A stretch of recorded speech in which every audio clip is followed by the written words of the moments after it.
Today is October 31st, 2022, and my guest is neuroscientist and author Patrick House. He is the author of 19 Ways of Looking at Consciousness, which is our topic for today. Patrick, welcome to EconTalk. Thank you for having me. Tell us very briefly your background in writing this book. What is your, you've worked in neuroscience labs, you've got a PhD. Just give us a little bit of flavor of that. Yeah, kind of how to get here. So I studied mind-controlled parasites during my PhD. I was most interested in basically why people do the things that they do. And of course, when you're a neuroscientist, you can't really directly study. It's difficult to directly study people. You can do it. Your tools are a lot better with different kind of models. And so I was really interested in this idea of whether or not people are the accumulation of their own preferences, and whether or not when one shapes or changes those preferences, kind of identity falls out or falls away with it as those things are shaped and changed. And so there's this kind of, in nature, there are there's a kind of handful of these cases of these little mind control parasites where something will get in and kind of shape or change the behavior of the organism that its host effectively. And this is not, it's straight out of like most 20th century sci-fi horror, but also it's real because evolution is the original kind of horror auteur, I think.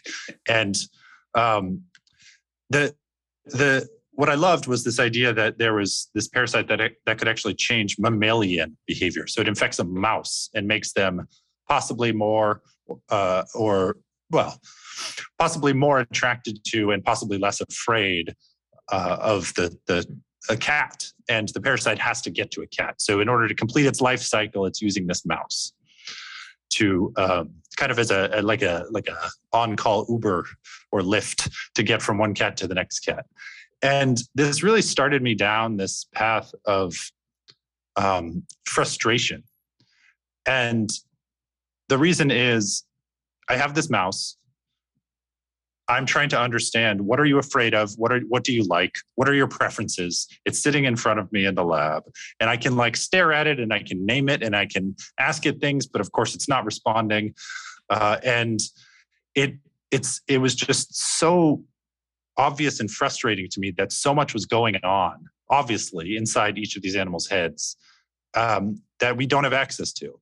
And this bubbles up to people, right? Like, and I started to just get really just bothered by the fact that some of the best tools for human neuroscience are still just language. We still just use words. We diagnose people often from the DSM, which is the diagnostic kind of statistical manual for mental health and mental illness. We diagnose people mostly with words. And this kind of intractable and never-ending problem of how do we get inside someone else's head and how do we truly understand what's happening there? That just became more and more of my interest as I became kind of flustered and frustrated with kind of neuroscience tools. Of course, it's miraculous what we can do, but it's still the case that I feel we're in it feels like we're in the Babylonian era of neuroscience. It feels like we are the astronomers from 1000 AD staring up at the sky and knowing where stars will be, but not why. Which is to say, we have this grand mystery in front of us, and it's obvious and present. We all know what it's like to be conscious. We all have our own version of it, but we have so few actual answers. And I kind of navigated a twisted path from that scientific side, which is studying this mind control parasite thing, to a kind of journalist side where I wrote a few essays for the New Yorker and LA Review of Books and Slate and various places where I just really started to want to understand why science and why neuroscience in particular has kind of the pace of discovery is slower than it seems to be in other fields. And of course, the brain is a kind of hunk of intractable matter that's like really difficult to understand. Of course, one of the more complicated kind of pieces of matter in the universe, but it is still the case that like in neuroscience, we haven't solved anything. We haven't cured a single disease. We haven't solved really, in the way that the virologists can claim that they're really close to eradicating smallpox, the way the physicists can say they can study the origin of the Big Bang under, and unfold the James Webb Telescope, which is a modern marvel of the world, one of the best, most complicated things humans have ever done. And they're just casually sending autonomous cars to Mars, and they're casually splitting the atom, and they're casually giving us GPS and rockets and planes. And over in neuroscience, we can't even tell you what being sad is. And these things just kind of, they just started to bubble up. And so after a long time, I thought to myself, what do we need to do different? And I kind of wanted to approach it like a translation problem. And I think we're getting it wrong. I think we're often talking past each other. And I wanted to kind of zoom in on that moment. So there's 19 chapters roughly of different ways of looking at consciousness. You do not particularly say this is the right way or this is the wrong way. As you point out, we haven't exactly nailed this. So some of what we're going to talk about is not truth. It's speculation, obviously. Some of it you're probably more sympathetic to than others, some of the ideas.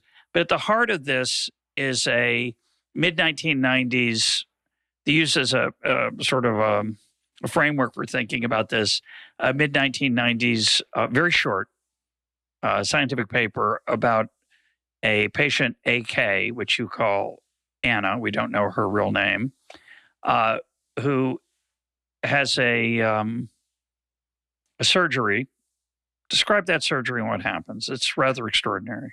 Yeah, it really is rather extraordinary. And so maybe as a fun actually like a coincidental backdrop, I was asked to one year give a talk on Halloween. So we're speaking today on Halloween, right? October 31st at the San Francisco Academy of Sciences. They were like, hey, you study mind control parasites. Do you want to give us a scary talk about parasites? And I was like, well, I would love to talk about, the theme of the event was monsters. And I said, that feels a bit overwrought, a bit, I'm the parasite guy, but I'm not going to just straight up one-to-one talk about the thing I know. And I actually gave a lecture on this paper. And I said, I want to explain and give a lecture on what I believe is the scariest result and study in all of neuroscience. And this was a decade ago. This was long before I even had the book in my mind. But I've been teaching and talking about this study. It's been my favorite for so long. And so first of all, it was performed by a neurosurgeon here in Los Angeles, actually, which is where I live, Dr. Itzhak Fried. And he kind of takes on very difficult and intractable epilepsy cases. And so there's a teenage girl, I think she was 16, and she had epilepsy. And the funny, again, to the point about the dearth of tools that we have, when someone has epilepsy, you kind of ask them, what's that like? When does it happen? And that's as good as we kind of have. There are certain clues. Of course, neurologists they're brilliant Sherlock Holmesian detectives when it comes to this stuff. They can tap your knee and tell you have like a very specific a cranial nerve problem. But like when someone has a seizure and it kind of happens randomly and they don't exactly know why, it can be very hard to figure out where in the brain that's actually starting. And so when you have a treatment, it's called a drug-resistant epilepsy of unknown origin, which is to say, we don't know where in the brain this epilepsy is starting. And epilepsy is sort of like an electrical storm. I think of it a bit like an earthquake. And you want to put seismic monitoring stations around the brain to figure out exactly how to kind of triangulate where the epilepsy is or where the focus is. And so they literally do a surgery where they drill holes throughout the skull, insert electrodes, and then they can listen and they just wait and hope while the patient is in the hospital for them to have a seizure. Kind of like you put a bunch of seismic monitoring stations around the world and you just kind of wait for the volcano to go off. You wait for the earthquake. And then you can say, okay, it's exactly here, right? And while they're doing this, you have, I kind of lionized the James Webb and Hubble telescope a bit ago. Which is to say, like, oh my God, these physicists, I get like physics envy, right? Which is which is to say they get to do these incredible experiments, investigating the origins of the universe, things like that. But when you actually have a human brain open and a person awake, and you have these electrodes implanted, and you're just waiting, this is a James Webb moment. This is a moment where you can ask what is going on inside the human brain. You never otherwise will get, there's no moral or ethical way to open a skull and do these kind of investigations. So you have to wait. And the surgeon himself told me that he sees it like his bubble chamber moment, that which is an old physics kind of particle accelerator thing, which is to say, like, over at LHC and CERN and things like this, they're smashing particles together and looking for this tiny nanosecond long moment of anomaly where a clue to how the universe is constructed pops out. And the surgeon was explaining to me that this to him is the same thing. When Anna laughed, that was his bubble chamber moment. He said that was his anomaly. That was his Higgs boson, because he saw in it so many different stories. So what had happened was they have these electrodes, and they're mostly for listening. But imagine if you put seismic monitoring stations around the world, but they didn't just listen, they also had like fracking capabilities maybe, or like they could induce small earthquakes. That's very similar to what these electrodes are. They can actually stimulate the brain. They can stimulate the electrical kind of current in the brain. And what pops out the other side is like consciousness. What pops out is changes in consciousness, alterations in behavior. But you want to mention, I think, that this experience is taking place without anesthesia, and the patient is not just awake, but is alert and talking through this, because this is shocking to me. The brain doesn't have any pain sensors. Is that correct? Yeah. So explain that setup and why what they were doing before she laughed. Yeah. So one of the remarkable things about neurosurgery is that the brain itself does not feel pain. It's the it's where pain goes. It's pain is interpreted by the brain. The brain itself does not have where would it send the signal, right? You feel pain in your periphery. You feel pain in your big toe when you stub it. And it's because that big toe is sending a pain signal, an electrical signal that is unique to pain, from that big toe all the way to the brain. But when the brain feels pain, it kind of has, it's kind of lonely. It has no one to tell. And so you don't need to anesthetize the brain during brain surgery. It feels nothing. And so while these electrodes are in and while the surgery is ongoing, the surgery, you could functionally say, takes place over the course of a week, right? Sometimes two, because the person is basically in the operating room for 2 weeks. There's a bed and they can go to sleep and everything, but they're effectively in operation for 2 weeks. And so what they're doing is they're kind of probing and stimulating and activating and listening and all these things simultaneously as she's awake, as she's talking, as she's doing whatever she wants to do. And they're kind of probing around various different areas of the brain to try to figure out, okay, does this make you see red? Does this make you feel, hear Bach? What does this do? Does this make you stop being able to speak? Does this, et cetera, et cetera? These are the basic moments of human experience. And they were probing. Yeah. And that's important because they want to make sure she keeps talking, because if she stops talking while they're probing, it means they're in a sensitive part of the brain they don't want to harm when they try to reduce the risk of a seizure. Yeah, there's this. So again, they don't know where the seizure is starting, right? They have guesses. And so they're literally probing around. And every time they're doing this, if the blunt and honest truth is they're killing neurons, right?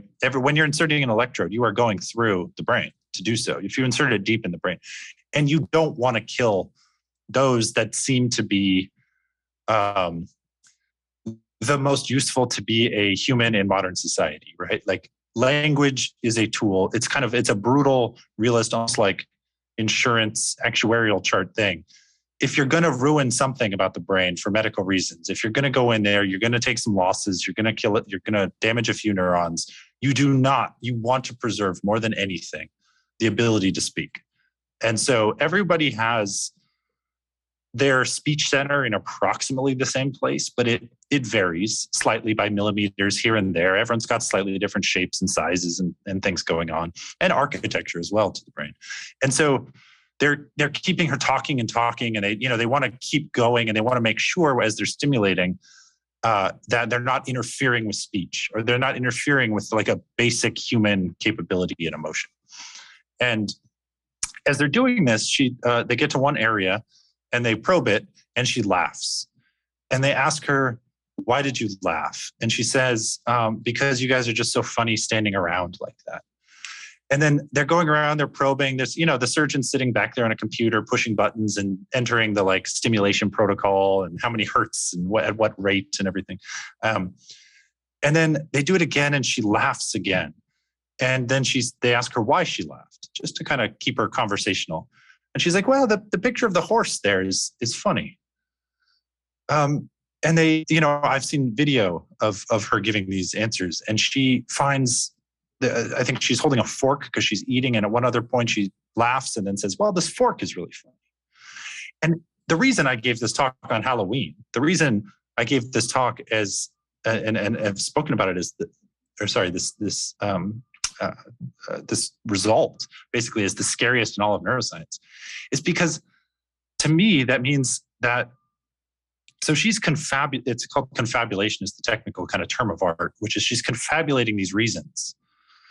The real reason is the surgeon has an electrode and is stimulating the supplementary motor area, which is causing those neurons to respond to that electrical current, which connects down to her throat, which discharges the stereotyped kind of central pattern generator of muscular activity, which like bounces air around in her throat and compresses it and expels it such that we in the room who are listening perceive it as laughter, right? Like that's the mechanistic, almost like David Humean billiard balls striking each other way you might describe it. But from the inside of her subjective experience, she doesn't know when they're stimulating or not, right? Again, no pain. So she doesn't know when it's coming. She just knows she laughed. She laughed from her point of view, she laughed for absolutely no reason. And she had to give it a reason. So there are two terrifying things there to me that I think explain all of interpersonal conflict, probably, which is, or maybe a vast majority, which is like, she couldn't say, "I don't know." The brain doesn't say, "I don't know." And the brain comes up with some reason that is plausible, that is efficient, that makes sense on a storytelling kind of basis. Those are good stories. It's plausible that the horse was funny, that the doctors standing around were funny, that the fork was funny. They weren't, but they could be. And so what's so scary to me about that is the idea that you then ask yourself why you laugh ever. You ask yourself why you love the person you say you love. You ask yourself why you like the activities you like. And the question is, are your answers correct? Or are you lying to yourself? Right? How do we know when we laugh and our brain comes up with the reason why we laughed, and then we explain it because someone has asked us? How do we ever know that that's really the reason? And so I kind of ended up in almost this almost like a Zeno's paradox, where I was unpacking each of the reasons I gave for doing something felt like half true. Every time I asked myself, why did I do something? Why do I like something? I found myself with half the confidence I had previously because of this study. And then I asked myself again, half, and it basically went down to zero. So we all understand there are moments when we're with someone who laughs. In fact, we have a name for it. It's called nervous laughter. It's not because something was funny. It's some anxiety in the part of the laugher. And if you're thoughtful, you can notice it in yourself. And you can realize, gee, I wasn't laughing because I thought something was funny. I was laughing because I was nervous. And in theory, you could try to control that in the future. You could observe it in yourself and try to understand why and in what situations that kind of laughter gets provoked. But that's such a trivial example of the wide expanse of human experience, reaction, facial expressions, things we blurt out, and things we do. And of course, raises deep, deep questions about free will, and about our scientific understanding of something that is not merely a small corner of our world. We could argue it's the most important piece of our humanity, the feelings we have inside us and how those feelings manifest in our behavior and reactions and comments. And the fact that we don't quite understand them, or maybe even worse, hardly understand them at all, is deeply disturbing. Yeah, and language is a highly compressed, like kind of low bit rate tool that we use to try our best, right? We try our best, and language kind of has mimicked the pros and cons of evolution by natural selection. It is good enough. It's not how you might define how to understand respective interiority from scratch. We might come up with a different or better way. These things are important, and we use language as this kind of infallible, or kind of there's a presumption of infallibility with our language, where we assume that when you ask someone, unless they're directly lying, we assume that there's something close to the truth there in terms of what they're feeling or experiencing. And the hard part is recognizing that occasionally language is in service of a mind tricking itself. So when we are then 2 steps removed or 1 step removed, it's a game of telephone. And this to me is, I don't care about people deceit or lying. I mean, of course, the world is falling apart because of such things, but on a scientific level, the thing I want to know is what is actually happening inside the brain. And if you think about language as like a non-invasive tool, non-invasive actual imaging technology for the brain, which it kind of is. fMRI is one way. You have all kinds of tools and technologies to kind of peer into the mind, but we use language because it's cheap and it mostly works, but it has flaws. And what I find so fascinating here, and the reason I have 19 ways of looking at consciousness, and the reason why this story is told 19 times, is because of this. Mostly, it's the homage to this book that I read a long, long time ago called 19 Ways of Looking at Wang Wei, which was who was a poet in, I think, 800s China, an ancient Chinese poet. And he wrote this very, very short poem. That's what I loved about the Nature paper, Electric Currents, Lights, Laughter. It's also short. Like for a scientific paper of such amazing finding, some of the biggest ones in the history of science are the shortest. The structure of DNA paper, I think, is similar length. I think it's 1 or 2 pages, right? And so you have this like highly compressed knowledge, but and you could think of a poem similarly. And so there's a 4-line poem, and this book, 19 Ways of Looking at Wang Wei, is the same poem translated 19 different times by various authors of different languages and time and contexts and places and different countries throughout 1400 years. And what I loved is that the seemingly unwritten premise of the book is that none of these translations are correct. The original is lost. So the original poem, there is no copy. And I like consciousness, right? The original, whatever creature was the first to experience a subjective feeling of self, that creature is lost to us. It is 3 billion years old, probably. The original is lost. All we have are translations. And I think there's something to the fact that you might be able to take the methodologies and toolkits of translation science, which is its own thing, where they're confronting many of these same questions. What are the limits of language? What are the fault lines in language?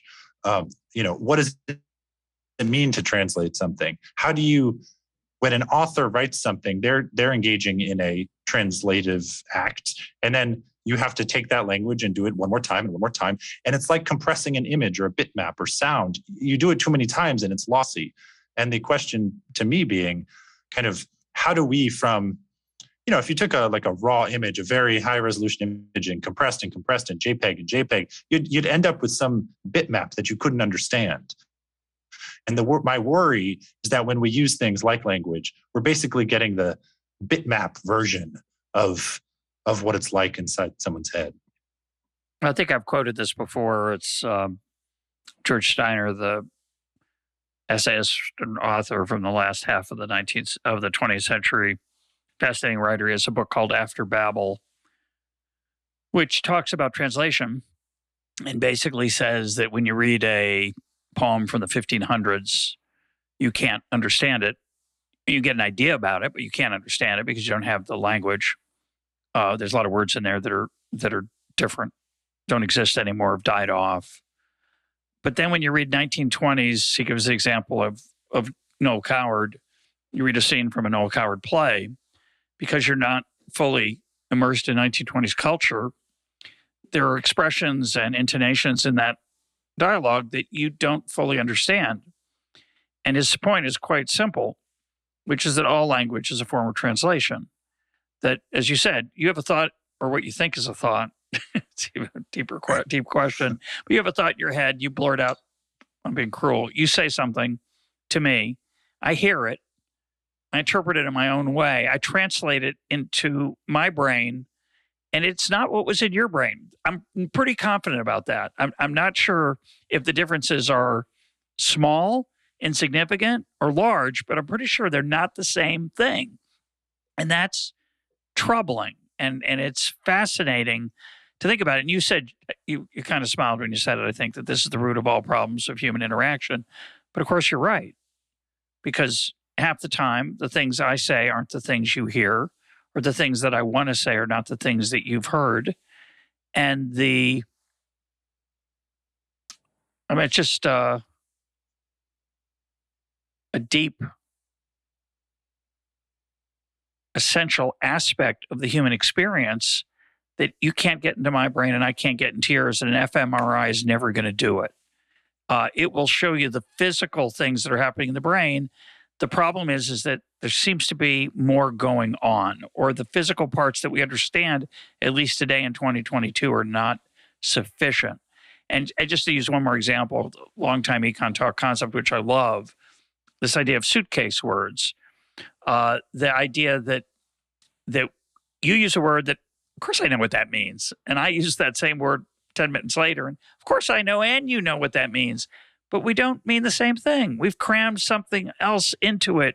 Each of us, I put my clothes, you had your dirty laundry, I have mine.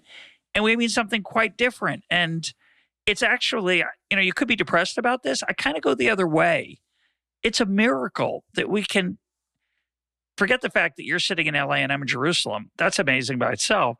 But the fact that we can actually have some semblance of cooperation, intellectual cooperation, is extraordinary.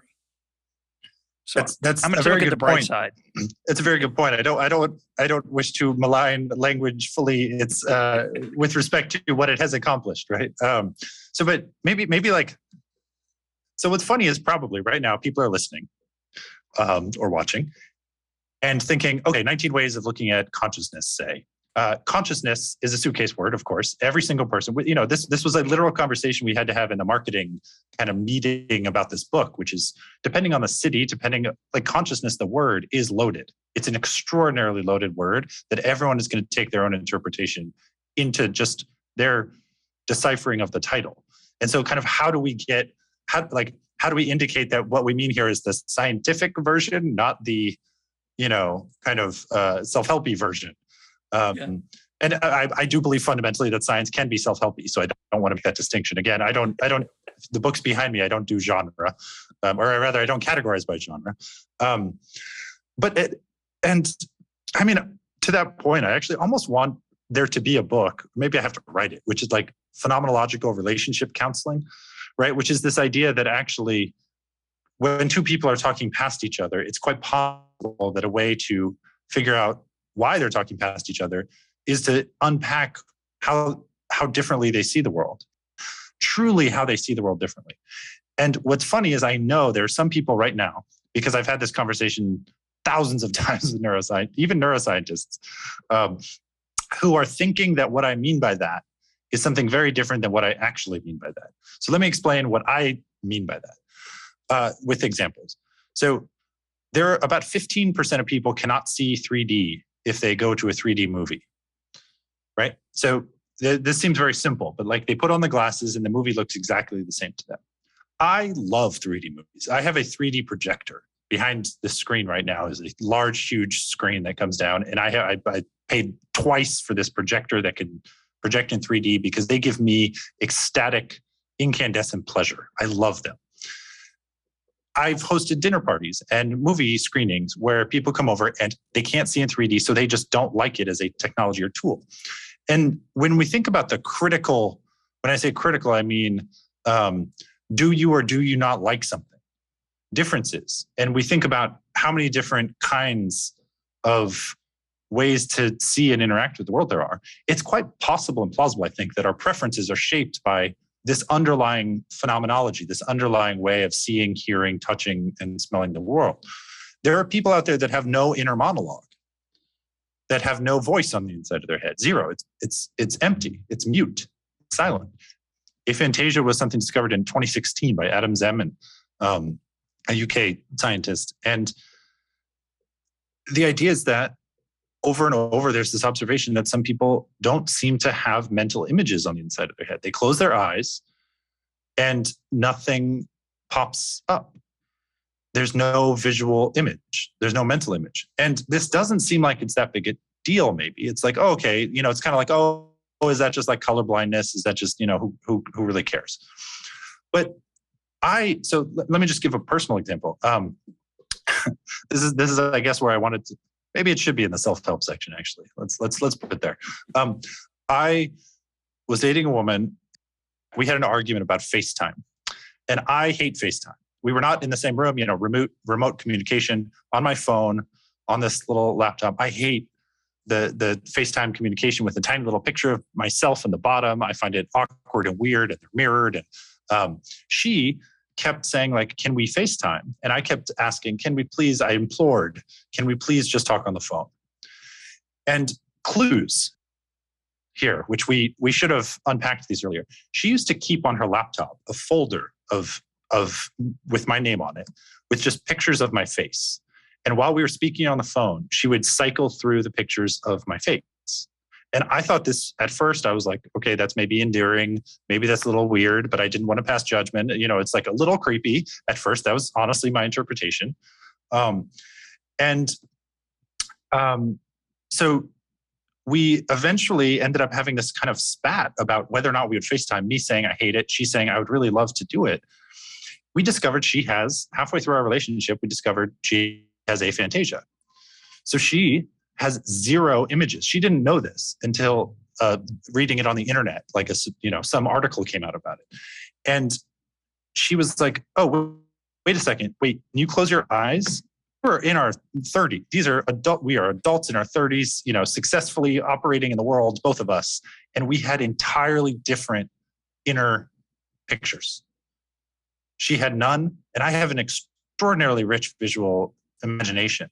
So when I was sitting on the phone, I could imagine us going for a walk. I would sit and play in our memories and our nostalgia and revel in everything that we had ever done. And to me, that was richer than anything FaceTime could offer. Whereas she thought and had interpreted my disinterest as I didn't want to see her. And she said, when you're not in the room, I have no idea what you look like.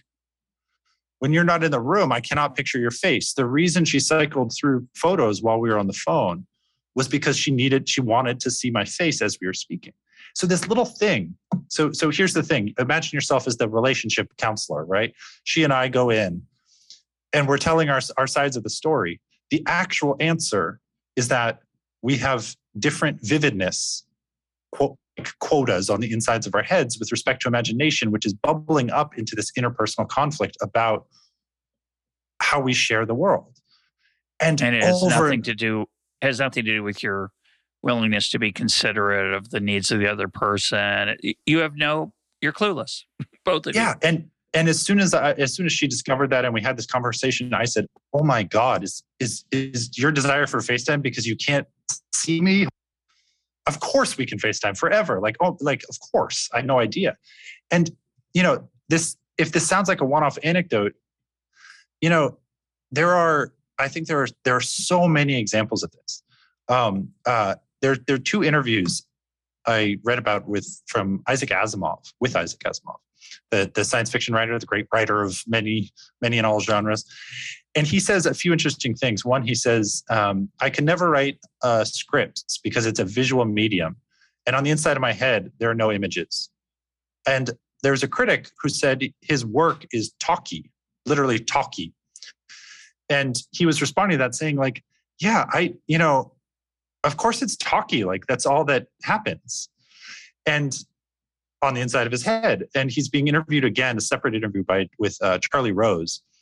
And Isaac Asimov says, yeah, I can be standing next to my daughter and I don't even recognize her. Like, I don't know what she looks like when she's not there.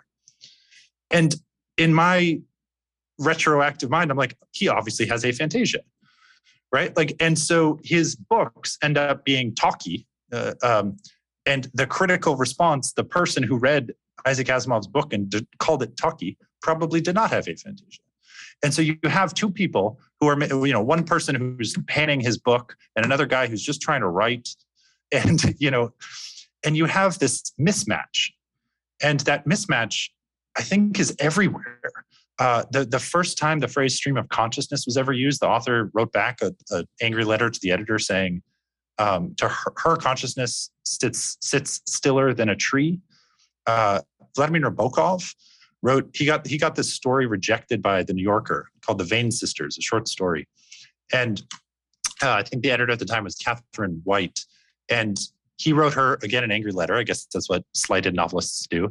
And the angry letter was him saying, how could you not see what I was trying to do with this piece? In the last paragraph, I hid an acrostic, and the first letter of each of the in each of the words in the last paragraph spells out a code. And if you take that code and apply it to the rest of the short story, then you kind of reinterpret and reassess the characters in the plot. And so to him, it was this beautiful, elaborate puzzle. And she was like, I didn't see it, honestly. Like, I didn't know there was a code. Of note, potentially, Nabokov had color grapheme synesthesia. So every single letter is colored to him. He, his wife Vera, and his son Dmitry all had color grapheme synesthesia. So what that means is that every writing, no matter where it is on their keyboard, on text, in print, it's differently colored. Each letter has its own associated color. And if you look at that acrostic that he made, it pops out to him. It's obvious to him, potentially because it was a color pattern. He saw it immediately when he was looking at the printed out text because he sees it as colored, whereas the editor and most readers don't. So like this idea that the New Yorker rejects your short story because they don't understand it might have been a phenomenological difference. But I think, as you point out, and I think, at least as I understand what you're saying, and I'm doing my best, certain abnormalities, color and letters, inability to form pictures in one's mind, color blindness. These are just dramatic examples of how the architecture of my brain is different from the architecture of your brain. I want to read a quote from Wittgenstein. Doesn't get enough credit here on EconTalk. Doesn't get mentioned often enough. So I'm very excited about this. Let me see if I can find it. This is a letter he wrote to his sister. And I described it. I sent it to someone. I said, this is the human condition in 2 sentences. So this is Ludwig Wittgenstein writing to his sister. You remind me of someone who is looking through a closed window and cannot explain to himself the strange movements of a passerby. He doesn't know what storm is raging out there, or that this person might only with difficulty be keeping himself on his feet. And I really think that is, that the less poetic version is everyone's in a battle, so be kind. You don't know what people are going through, but this is an even more profound and foundational challenge of human interaction, which is, by definition, it's not just that you don't know what other people are going through. Other people are not just like you. This is a truism that would seem not necessary to observe. But if you kept it front and center in your mind, which I suspect someone like yourself is more prone to doing because you're so immersed in it, it can change the way you make your way through the world because you're more likely to remember that people are prone to activity, words, facial expressions that are not easily understood by yourself because they're not you. Yeah. Tom Nagel's What Is It Like to Be a Bat? They're the kind of what I take to be the argument kind of. It's a hard paper. It's a hard paper. Yeah. And so what I take one of the arguments that comes out of that is this idea of just, well, we don't have the kind of underlying hardware. We're trying to understand, we're trying to mentally imagine what it's like to be a bat. We don't have the hardware to do that because our brains are kind of evolutionarily configured differently.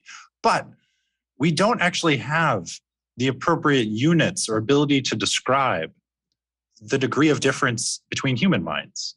So whatever that argument is about what it's like to be a bat and the difficulty in actually understanding that, it applies equally to people. It applies equally, I believe, to someone with aphantasia and not, for example, someone with color grapheme synesthesia and not.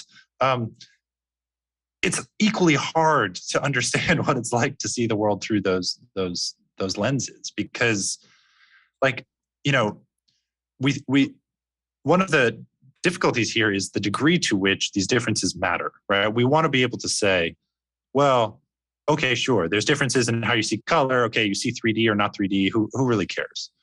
Don't go to 3D movies. Hollywood loses a couple ticket sales. Who cares? You like FaceTime, I don't, so we won't use FaceTime, or we will, but who cares? I mean, it's not the essential thing. Right. But, okay, so I was listening to this one interview by a chip designer in Silicon Valley, and he was talking about how his visual imagery, so this scale of aphantasia to, there are people out there that have kind of the flip side of this, which is very vivid inner images, such that they're almost as vivid as reality. Like you give them a scale and you say, okay, here's a picture, and then now close your eyes and imagine that picture. How close is it to the picture as you're seeing it? And some people put it very, very close to just as it's perceived in real life, live. And this guy was saying, this is a titan in Silicon Valley. He's been doing this at like Intel, HP, Apple for a very long time, designing these chips. He's the lead of everything. And he's like, yeah, my dad used to make bridges. So he was a bridge designer. He's been dealing with blueprints his entire life, right? He grew up surrounded by blueprints. And he's like, now I just make blueprints of chips instead of bridges. And he said two interesting things. One, he mentioned that when he is driving to work, and he's imagining a chip design, the visual image of the chip gets so pronounced and strong that it interferes with his actual vision, with his ability to see. So he has to pull over to the side of the road because it's so strong. And so I believe I'm guessing from afar, never met him, is like so the scale, that aphantasia scale, goes from 0 to 6. 0 is aphantasia. 6 is you see the image as live as it is in real life. He's probably a 6 or a 5, right? If I cannot experience that. I do not know what it's like for my mental imagination, my visual imagination, to become so rich and vivid that it interferes with my ability to move around the world. And then here's the interesting part. He then says, yeah, when I interview people, he's the head of this chip production of these major Silicon Valley companies. When I interview people, I put them in a room, I take away their cell phone and laptop, I give them a pen or chalk and a chalkboard, marker and a whiteboard, and say, draw for me a schematic of the last thing you designed that did not work. And which sounds like a great one of these, tech riddle tests, right? But he is selecting for people that think like him. If it is true that he's selecting for people that can or cannot accomplish this task is easy for him. This task is something that his brain was created with the ability for. Magnus Carlsen, highest ranked chess player in history, says he can practice on chessboards in his head. He doesn't even need a chessboard. He doesn't own one. I can if I do that, I can hold on to an image of a chessboard and then it kind of fades really quickly after a couple seconds. I cannot hold the pieces in a static position as I move them around or even abstract them out. And so the question is, I can't either, but I can't even see them all on the board when I'm alive and awake and watching it in front of me. It's a very small space. There's only 64 squares, and it is my vision encompasses all of it. And strangely enough, I can still give away my queen. It's a very it's an illuminating shortcoming. Right. And so I know the lowest hanging fruit of responses to this, which is like, oh, well, Magnus probably has an abstracted, compressed, he probably doesn't see the chessboard. He sees, oh, I'm going to play Queen's Gambit or do a thing, like he probably sees it in abstracted and therefore more efficient units of chess play, like opening is compressed. But no, yes, it is true that people have tricks to increase the efficiency of their learning. That is not what we're talking about here. What we're talking about is differences in richness and vividness of mental imagery. And how, again, you can say, okay, well, great. He's, let Magnus be Magnus, let the time couples break up over FaceTime, let all these things happen. But when you're talking about there potentially being a kind of almost diversity higher quotient where people are selecting in almost a central casting way, not people that look like the job, but people that think like me. It's an interesting addition to the difficulty of embracing and cultivating kinds of ways of thinking. So there's a potential for this to be more than just interpersonal relationships, to be more about I firmly believe anecdotally, but I firmly believe as a scientist, I will undo this opinion if I see the data to the contrary. But I believe that people with aphantasia are more likely to be programmers. I just ask people now. I do all kinds of. I do my own kind of non-invasive neuroimaging at cocktail parties now, where I just go around asking people like what it's like on the inside of their heads, whether or not they dream in color, which like a quarter of people say they don't know because they don't have visual imagery on the inside of their. You don't know? I have visual imagery on the inside of my head. I can see my wife and children pretty well when I want in my inside of my head. I don't know if I dream in color. No idea. To me, it's so bizarre. Like it, and that doesn't mean you don't remember them, right? Oh, you remember them. I remember them vividly, especially since COVID. Since COVID, but my dreams are half awake and very vivid when I wake up. It's just like every time I'm floored by this idea, because to me it's like a first-person video game. Like to me it's not distinguishably different than walking around during the daytime. And well, so like, the next time I remember a dream, I'm going to think really quickly about whether it was in color or not. But part of the reason is I've never thought about it. I can remember dreams.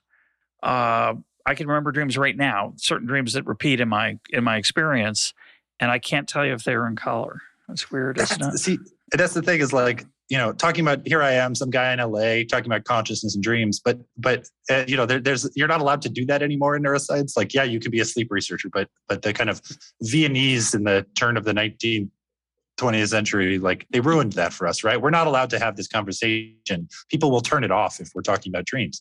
But this is fascinating. It's the only control condition for consciousness. It is astounding and does not have to be the case that there are, within an individual brain, there's two major epochs of wake and sleep, and that when we're asleep, despite not moving at all, the brain conjures its own version of to be fully conscious.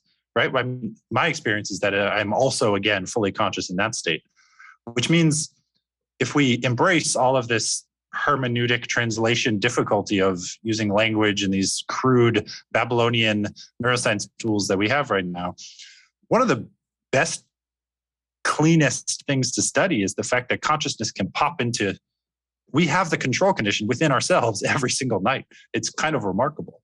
And just these little simple things like dreaming in color or when you close your eyes and you mentally imagine something, how far away is it from your eyes in feet? I have asked this. Maybe I can ask you before I seed you with answers. So like when you close your eyes and you imagine a picture of your wife and kids, and how far from your eyes is it in feet? Where is it? How does it happen? About a foot. It's about a foot away. And but I think that comes from looking at photographs of them. I don't know if I'd say that if I didn't have such a vivid interest in photography and so many pictures of my family and that I often see in our digital frame, and thereby I think in my head, right? If you said to me, if I had no pictures of my children, and you said, what do your children look like when they were younger? I'm not sure I could find anything. Now I have a very vivid image of all of my children at various ages that I can conjure up whenever I want. That you think might be memories of pictures of those? I'm 99% sure it is not my own memories. It's memories of photographs. The other thing, by the way, that your book says, which is startling to me, this is like the Dreaming in Color. You claim in your book, and I'm saying this like I'm a big skeptic, but you write in your book that in dreams, the other characters don't talk. Only the dreamer talks. Is this true? I have no idea. If you'd said to me, in your dreams, do the other people that you see in your dreams, do they talk? And I'd say, oh, I don't know. I never thought about it. I've never noticed. Do you talk? I don't know. I've never noticed. I have no idea. But you're telling me that when people wake up and remember their dreams, the only people who talk are the dreamer? Is that true? So that's a bit slippery, which is to say that's me cheekily in the book saying that no matter what's happening, your brain is doing the conjuring of that character, and therefore only you are doing the speaking. Oh, okay. So, you don't mean literally that if I'm dreaming about an encounter with my dad who has passed away 2 years ago, he could talk to me, but you're saying that's me anyway. That's you are creating that conversation, both sides of it, despite there being different cadences and different speech patterns and everything. So when I was in grad school, I used to have this. I used to make martinis for my guests in my apartment, and I guess for myself when I treated myself to one. And I would do this thing where I would keep a list. I was bad at making these things, and I wanted to make like a scientific protocol and just kind of keep an archive of what I had done. And I wanted to be a bit experimental with them. So I made over the years this long list, and I would put the ingredients and the method, and then I would have an objective and a subjective column for the rating. And I would rate it. And I would have everyone who tried one, I said, I'll happily make you a martini. My only request is that you rate it objectively and subjectively on a scale of 1 to 100 when it's over. And what I found so interesting was that most people, 90, I think 100% actually of people would give different numbers for objective and subjective. I don't even know what the question means. I'd have been a terrible guest. I would have said, what do you mean objective and subjective? Well, I've only got subject. Although, hang on, that's the only way I can relate to that is I saw Top Gun Maverick on the plane a couple days ago. Mm-hmm. It's not a good movie, and I enjoyed it immensely. So, is that what you mean? Yes, actually. So what I mean is, for example, some people know that they don't like cranberry. They have experienced in their life that everyone else seems to like ingredient X or flavor X, and they just know that they don't. And so the martini comes and it's flavor X. They would say, okay, well, objectively, I'm pretty sure that most people would like this, but I personally don't. Or the divide the other way, which is what you just said for the movie, which is like you can enjoy something immensely and allow it to be a bad movie. So you might give it an objective lower rating than you personally were like, you know what, I'm hypoxic. I'm on this plane. We're at 10,000 feet altitude. It's really fun to see Top Gun while on a plane. I'm going to give it a subjective rating of higher than I imagine the whole world would. I'd give it an 8.5, even though I saw it on my phone. They didn't even have. So, would you say Top Gun Maverick's a good airplane movie? Most people would say, "Oh, it's a horrible airplane movie. You got to see it on a big screen." Not only am I seeing it on a small screen, they don't have screens. They had used your own device to and tied to their Wi-Fi, and I still loved it. I'm giving it an 8.5. That's the thing. To your point about chessboards, how you don't see all the pieces at the same time. When you're staring at a screen, your brain treats it like it's as big as you need it to be. Your brain's very good at kind of expanding experience relevantly. And so on this martini list, I would always give the exact same number for objective and subjective, because to me it's like, well, let's unpack what we mean by objective. What we mean by objective is I mentally model what I believe the world would do. I mentally model in a theory of mind way what I believe other people like or dislike. But to the point about it's only you doing the speaking, that mental model of the objective world and what the preferences of the objective world are is fundamentally just still happening on the inside of your head, right? Of course it is. So it has to be the same answer. So I'm going to shift gears because there's too many good things we're not going to get to. Although, and I don't know if anyone's still listening, I'd be happy to talk with you, Patrick, for another 3 or 4 hours if I didn't have to get home for dinner. But I don't want to miss some of the really cool parts of this book. So you say that medieval castles, which have those slits in them for shooting arrows, so that people could hide in there and no arrow, they could shoot the arrow out, but it'd be really hard for enemy down below to shoot back through the slit and get you because it requires very high level of precision. That has nothing to do with the slits. And could you explain that and explain what we learned about the brain from that? Because I thought that was extremely cool. Yeah. So one piece of context is that these 19 chapters are, just to explain to the kind of listeners, each of these 19 chapters is an attempt to explain Anna's surgery and her answer back from, earlier in this interview, as if you believed in one of the modern theories of consciousness, or some of a smattering of a few. And so each of the chapters is kind of me. Ghostwriting might be a slightly inaccurate term, but kind of ghostwriting as if I'm collaborating with the person whose idea it is or whose theory it is. Were we to explain Anna's surgery and her answers, how would we do it as best as we could, if you believed in that one way of thinking about the thing? So the chapters are actually, there's contradictions in them. Like I'll say something and then say the opposite somewhere else because people believe different things. To me, I wish to embrace that complexity. People believe different things. So if you're giving a kind of survey of modern consciousness research, you should reflect the fact that people think different things.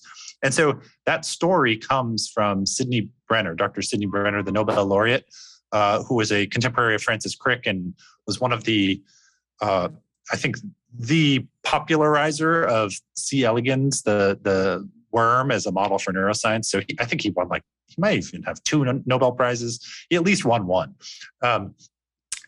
And he was contemporary of Francis Crick, and good friends with him, who Crick, after all of his work in genetics, kind of went over to the dark side and started to study consciousness, right? This tends to happen in kind of twilight era of people's career, because you become concerned with mortality and death, and you start to think, what is life and what is not life, and these kinds of things. This is like Newton trying to understand the music of the spheres, the noise and that the planets made when they rotated on the spheres that they were suspended on.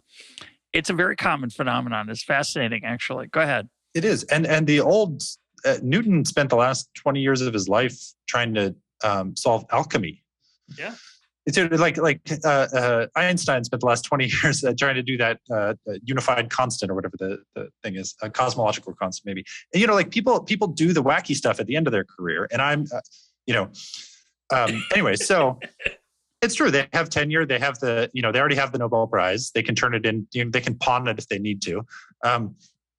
And so Sidney Brenner, I think, got so sick of listening to these people get fascinated by consciousness. He thinks consciousness is not a problem that is definable or worth even thinking about. He's a worm guy. He's an evolution, worm, and history guy. He spent his entire career staring through microscopes at worms and just thinking, they probably have it. Who cares? We're just a bunch of worms stitched together. The thing that we think of as thinking, the thing that we think of as consciousness, is just a bunch of worms together in our brain, kind of moving against each other. It's just a bunch of neurons. It's a collection of neurons, a bag of neurons. And so that anecdote about, or that kind of history lesson about these castles and these beams which I'll explain in a second, came from Sidney Brenner. So I went to interview him. He was kind of basically he was old. He was getting old, and he was on oxygen, and he decided to kind of retire to the Shangri-La suite in Singapore, where they just gave him a suite and were like, do whatever you need. Like, we love you. People had heard of him. He had helped introduce science education into Singapore as it was kind of transitioning into a more modern cosmopolitan place. And so he was well known there. This is going to be a movie with a 9, objective and subjective. This guy on oxygen who was a Nobel Prize winner into worms, who had a huge impact in Singapore, is sitting in the suite at the Shangri-La. So go ahead. So you go to interview him. Yeah. So I'm there for a couple of days, and we just talk about consciousness and brains, and, and it was so remarkable because, he's in a wheelchair on oxygen, and he would spend every single morning trying to discover new things about genomes. Like, he would sit there and compare different aquatic genomes. He wasn't just lazing about. He didn't have a margarita and stare at the sunset. When he grew up, the idea that you could have a magical box where you could type into data, you could type into it. Think about, he was a student in the 40s and 50s, and now here he is. He can type in the name of an organism and it spits out his genome. When he was studying with Crick back at Cambridge, there was no such thing as this, right? So he is the equivalent of kind of like, he was ecstatic every single time he would look at the internet, because he did not take it for granted at all. And he's like, oh my God, there's so much still to be discovered. And I can literally like trawl for a genome of any creature and organism I want on the entire planet. That gave him such joy that he spent the last few days, I think, of his life just trawling through genomes. And so he told the story about how he thinks consciousness, and he thinks when we try to give a purpose to a modern brain, like a human brain, and we say, oh, this is for this reason. This region of the brain is for this. His idea is that we are caught in a kind of cognitive bias. Because if you, for example, look at the way that castles were built, you need to understand that they did not have kind of scaffolding and modern construction equipment or design or anything. That they would build these wooden scaffolds, and then they would have to layer the castle bricks atop of it. And that when construction was done, they had to remove the wooden planks. And that when we look and see these arrow holes to shoot arrows out of, those were actually just where the planks were, and they had to remove them, and then they didn't know how to fill in the hole. So you end up with all these holes, which we, from hundreds of years, our expert vantage, hundreds of years later, are like, oh, look at that very intentional, purposeful hole that they must use for function. And sure, you can shoot arrows out of it. Yes, it got co-opted. Yes, it's now co-opted to be functional and maybe even useful. And it looks like it was designed that way. But if you go back and look at the historical origin of it, it is not for the reason or purpose you think. And so he applies that to all of genes, all of biology, that consciousness is not what we think. Consciousness is like those little arrow holes. We're giving it, he thought my whole enterprise was bunk. He was like, you don't even have a definition. He's very much a believer in kind of randomness and chance, and at the human capacity to explain is one of our kind of biggest weaknesses, actually. Our need to explain is one of our biggest weaknesses. Yeah, and yet he devoted his whole life to trying to understand stuff. So, but as a historian, with as little interpretation as possible, with as little assumption as possible. So I think that was his. Yeah. Let me ask you a question I asked Alan Lightman, and that I should have asked Agnes Callard a few weeks ago when I interviewed her, and that episode hasn't aired yet, but it will by the time this episode airs. We were talking about, I would say, in both those interviews at some point, futility. So the world is going to come to an end. The sun will go out. And if we go to other solar systems, other galaxies, eventually the universe will slowly lose its heat. And, I always put a footnote. This is for people who don't believe in God, don't have a mystical perspective on life. It's a materialistic view, and of course it could be true. And both Lightman and Callard are interested in life's meaning, and so Agnes was making the case for how we find meaning in being part of in her case, the enterprise of discovery, the enterprise of exploration, and that even though she may end up not having any ancestors 10,000 years from now, she is part of a great chain of human effort to understand ourselves, and she's very that gives her life meaning, as I think would be fair to say. And my question is, why do we care? And this is what I should have asked her. I did ask Alan Lightman. Alan Lightman, his answer was basically, it's just a byproduct of our consciousness. There's no reason that we care. It's just something that came along for the ride, which is an answer a materialist, or I think Professor Brenner would also give. Brenner. Yeah. So the fact that you're going to die, the fact that life is finite, the fact that the human species might be finite, the fact that life on Earth might be finite, why should that trouble a human being? Shouldn't a human being just enjoy life while it's alive, while he or she is alive? And why do you care that there's meaning to it? Why would you care that there's purpose? We're just animals in this view of the world. We're just material creatures. The product of evolution, as you point out a number of times in different chapters, we're just trying to keep from cooling off through, which is what death is. Death is when our temperature just goes down so far we're gone. It's over, and our relentless effort to stay warm through movement, food, and activity is eventually futile. It's over. So we all know that, most of us. It's reality unless you're religious. But if you're a materialist, that's it. So why should you just enjoy it? Why would you care about virtue? Why would you care about ethics? Why would you care about meaning and purpose?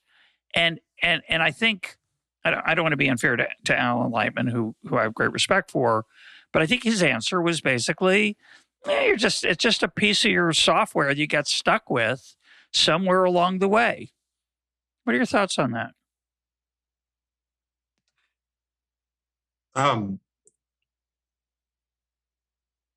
Back with the story with Anna, I skipped over this moment, or I said something very definitively, and I think really that phrase, that sentence is the heart of the matter, which is said, the brain is uncomfortable saying, I don't know. Right? The surgeon is stimulating her brain with an electrode, causing her to laugh, and they're asking her why. And every single time she gives a reason, confabulated or not, real or not. The interesting thing, one of the interesting things there to me, is that the brain never says, I don't know. When I ask myself, why do I like, I could come up with a list of the things that I do, the things that I like for some reason, the things that make me me, the things that people who are in my social circle and my friends know me as the person who likes doing X or Y or Z.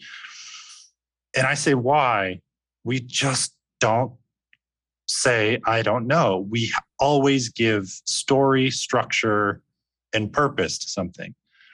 And if I reduce it down to the brain being a learning machine, I think I have a very simple explanation.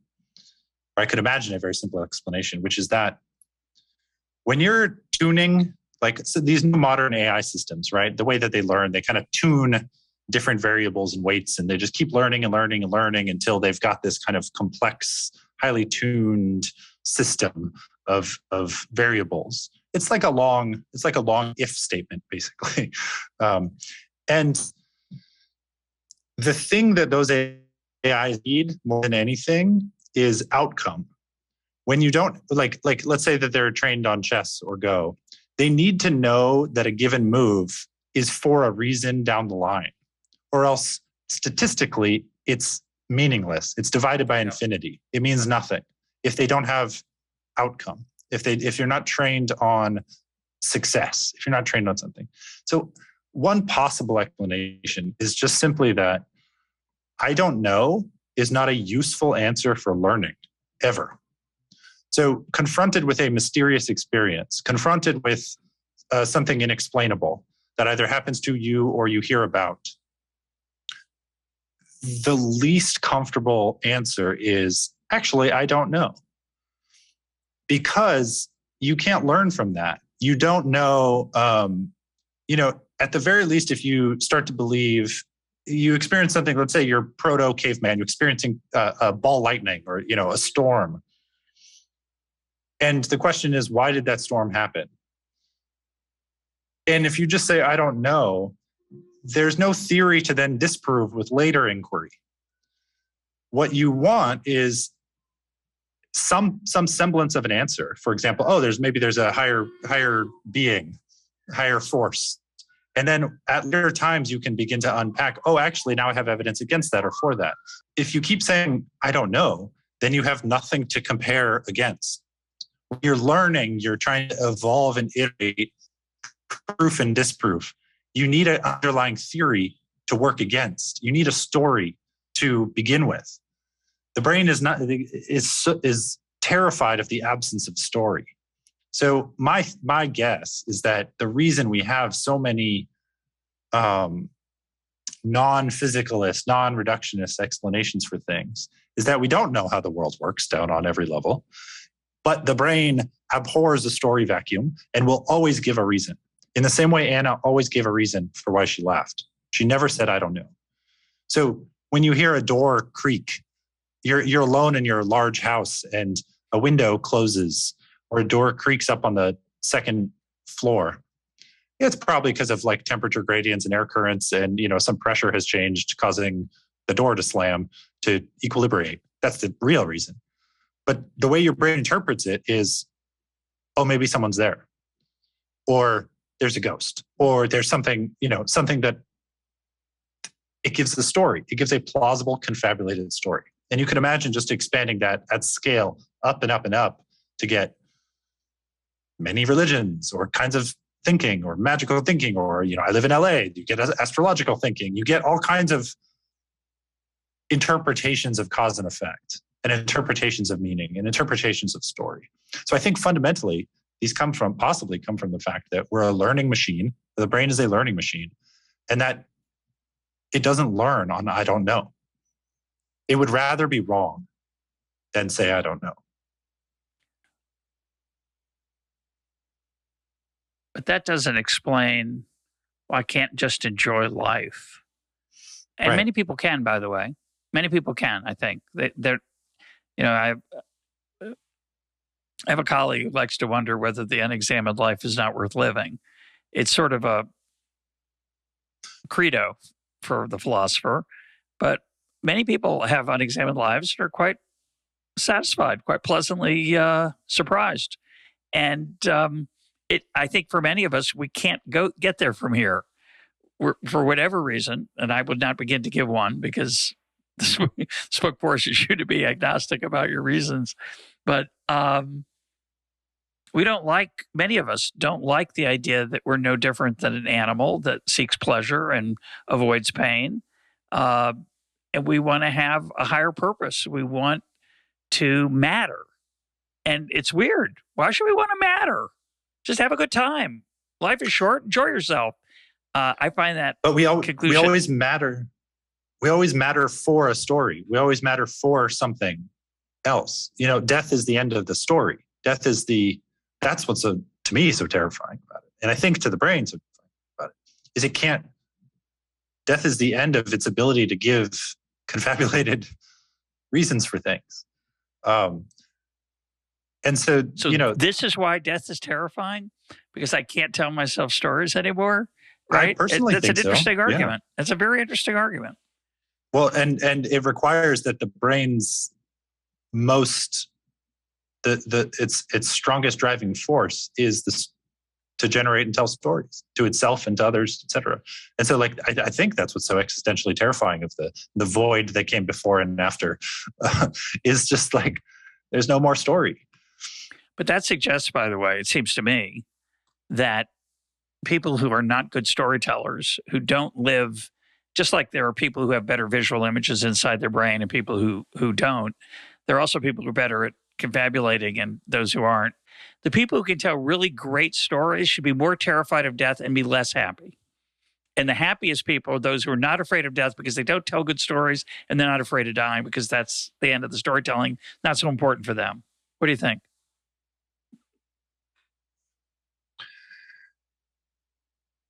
There's this funny question, Philosophy 101, like, would you live forever?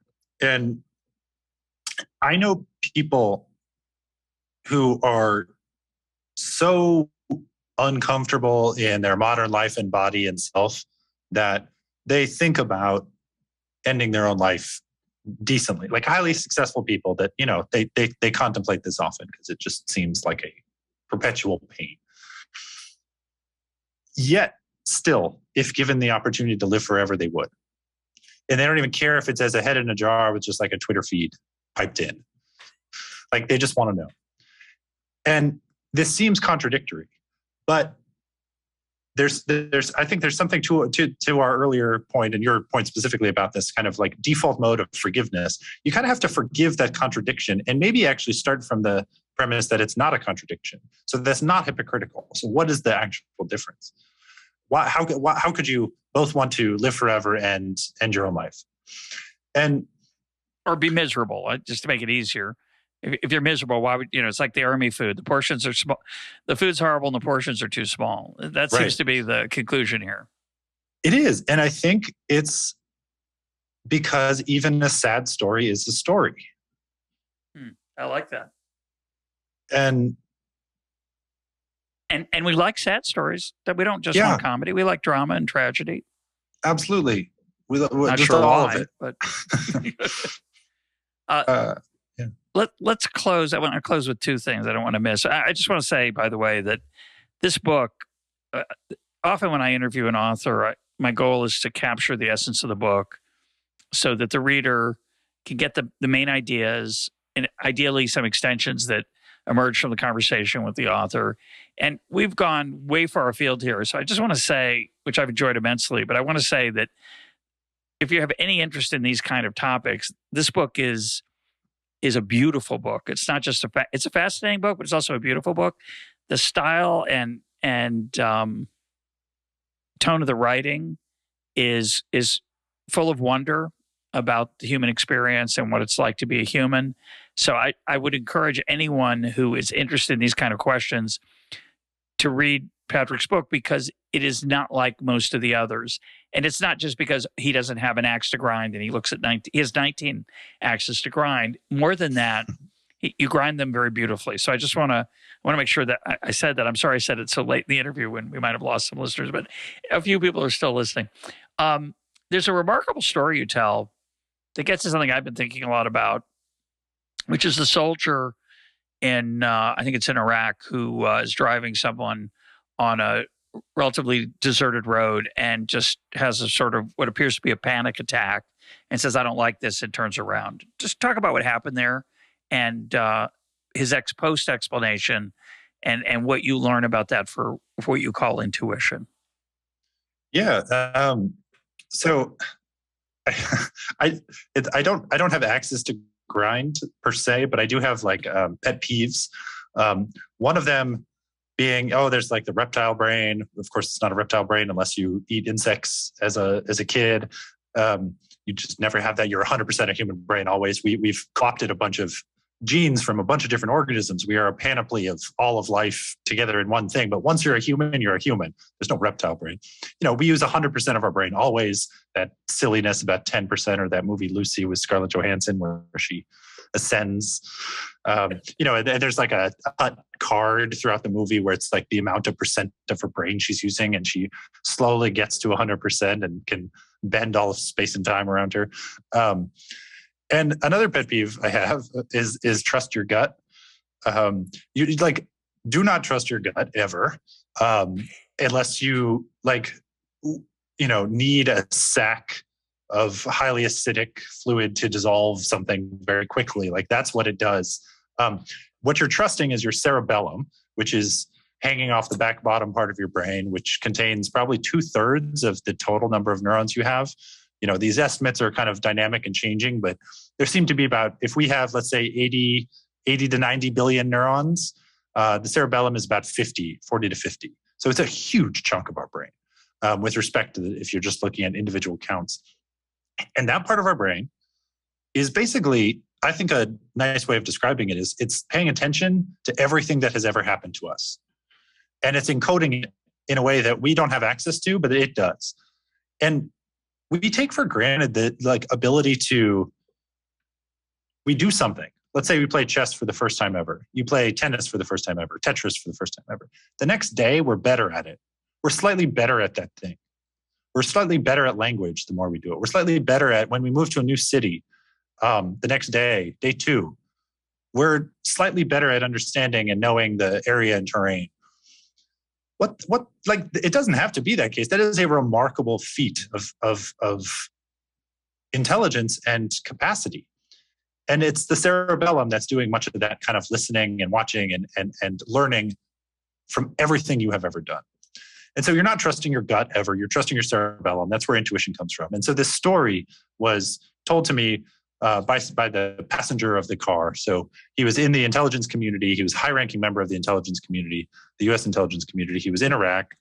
And he was being driven around by a Navy SEAL in a Humvee between 2 of the U.S. bases. I think this was around 2008 or so. And the driver was, I think, a Navy SEAL, kid, 20, adult, but kid with respect to how this guy described the story. And he said they're driving in this armored Humvee as fast as they can, right? And the guy slams on the brake with no warning, makes a U-turn, and drives back to the base they came from. Visibly shaken, something tipped him off. And the person I'm interviewing, the IC intelligence community member, says, "Why did you do that?" And the guy's like, "I don't know." That moment's interesting, right? He allowed himself to say, "I don't know." I love that. I love when people will admit that they don't know. And in a situation like that, it's even more fascinating because that kind of vigilance is something you want to both train into people kind of in various different vocations. And then also, we want to understand where that's coming from. Like on a methodological level, you almost want to be able to give people more. How do you give people more situational awareness? How do you train into someone that kind of intuition? And so what he had done was trust his cerebellum, right? And he turned around. And hours later, the IC guy asks, "Okay, it's been a few hours. Why did you turn around? I need you to tell me." And the driver says that he drives that road every single day. And he noticed that there were no kids playing soccer on the side of the road. And some part of his brain thought that was wrong, didn't know why. And now, with a little bit of retrospective ability to thought, he had a few hours now, they're back at the original. He said, "You know what? Maybe they're not playing on the side of the road because something's up, and the moms know, and they, there's a community knowledge that something is up." It's kind of like in Vietnam when you hear the stories of PTSD, not for sounds but for silence, because all the creatures in the forest know something's up. When a raid is about to happen, they get silent. So people get scared and are traumatized by the sound of silence, not the sound of machine guns or people. Similarly, I think this guy had a observational response to there being no children playing on the side of the road, where he was like, "Something's wrong. I don't know what it is, but something's wrong." There's this other story of a race car driver who bend in the road, right? Like a very sharp turn. And if you watch the video of the professional race car driver, and there's a horrific accident right around the bend, but it was blind to the driver. No driver should have reasonably at 250 miles an hour been able to know that there was a huge accident here. And the guy, if you watch the video, stops before he's even able to see the accident. And people asked him later, how did you do that? Like, it looked like did you have knowledge forewarning? Did you know this crash was going to happen? And his answer was, when I drive, the audience members in the crowd are always looking at me. When I was approaching that bend, I noticed that every face was turned to look on the other side at the accident. And he's like, I don't know what that means, but all I know is they're not looking at me, and they usually do. So I'm going to stop. Something's wrong. All these people are looking at an accident, or they're looking at something. So I'm just going to stop. So in both of these cases, what I find so interesting is that these were not explicit rules that were trained. This driver, he's a military man. He's a special forces. He's very, very highly trained. They did not say ever explicitly in a rule-based way, if kids not playing side of road, then turn around, right? Then danger. But the brain picks up on these things. And the only way the brain can pick up on these things is if it has paid attention to everything that has ever happened before. Notice in each of those cases, the description is, every time I drive this road, this is what's there. Every time I drive this race car, the people in the stands are looking at me. That's what they're here for. And so the brain is noticing these distinctions. And to me, what's so beautiful about that is that the conscious explanation comes later. And so when we're talking about consciousness, what is consciousness? Where is intelligence or thought or intuition in the brain? It's so interesting that what's happening is consciousness kind of picks up the debris of behavior, of quick, intuitive, rapid behavior, and then tells a story about it. And to me, the heart of my book, what I hope people respond and come away from 19 Ways of Looking at Consciousness with, is this idea of who is the storyteller? What story are they telling? What genre is it? And can we trust it? And I think we mostly can, but it's fascinating to ask when we can't. My guest today has been Patrick House, who has a really interesting brain, and it's been a privilege to share part of it through reading his book and talking to him during this conversation. Patrick, thanks for being part of EconTalk. Thank you. This was fascinating. Thank you.